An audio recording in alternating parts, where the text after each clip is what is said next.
Good Kill with Ethan Hawke. This film raises indeed a very delicate and important question. Who is responsible when a drone kills people thousands of miles away? In this particular case, Ethan Hawke, his superiors, his colleagues, the team is fighting, so to say, from Nevada. It's no laughing matter, but I'm laughing thinking of a scene Nevada set in the background where he is in his garden thinking, and it's an aerial view, and there's desert. It's well, Nevada. It's and in the middle of the desert we have these human settlements, which is another problem, also a big one, in that climate change. There are many places in the West and everywhere on the globe which will have a problem, have already a problem with water. I think it's the Colorado River, which has some disputes between the states on the matter of how they use the water. The farmers and cities that need more, and they're expanding in places like Arizona, also very hot, very big record temperatures, on and on. Over the last month in July, and so there is that. But let's get back to the military problem.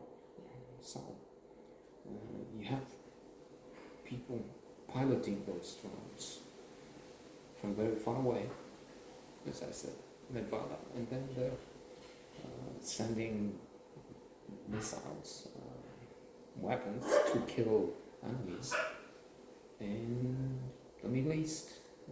Sometimes it's in Africa.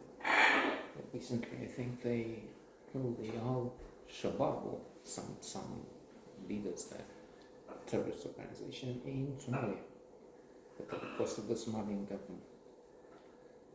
So, as long as terrorists dead, maybe we could say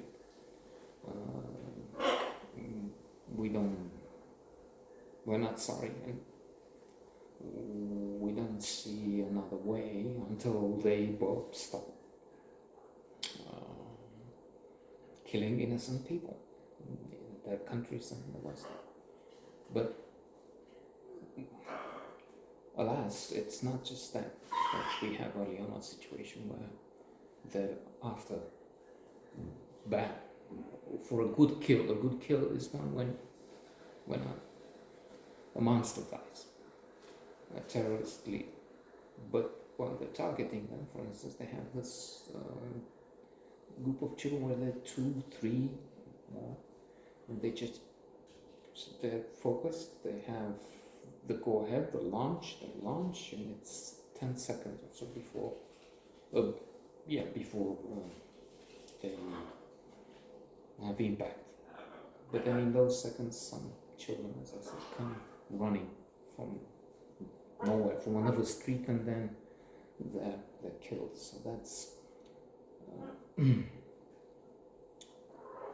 when you kill innocents, that's a problem. And the protagonist of the film is beginning to feel the burden. And of course, war is about that. So we see that in Ukraine. I should stop saying the Ukraine.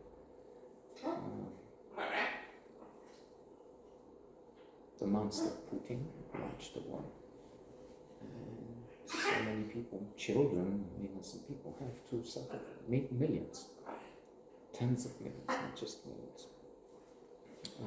So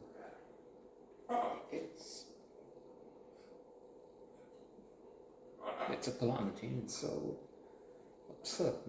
It's not just one man. It's a cabal. It's him and the acolytes. It's a circle, but still, few people, and in particular one man, can decide those things. And we have a series of ghoulish leaders. I just finished Corruptible, Brian Klaas, a very good book in which he looks at how is it that power attracts this type of very often abject creature. And then also, unfortunately, quite often normal people are corrupted. It's not always. But for now, look at this list and I will finish. Xi, Putin, Trump, possibly in the White House, right? Bolsonaro, Lula too in Brazil. Bolsonaro was a cretin. Okay, let's destroying, allowing the Amazon forest to speak up. But now Lula comes in and says, Putin, good fellow. Oh, Putin, Zelensky, both too responsible. Then he embraces Maduro, another idiot, Venezuela, king of North Korea. Modi allows and is responsible ultimately for a lot of violence. It's MBS, sorry, it's a very, very good kill is a good movie.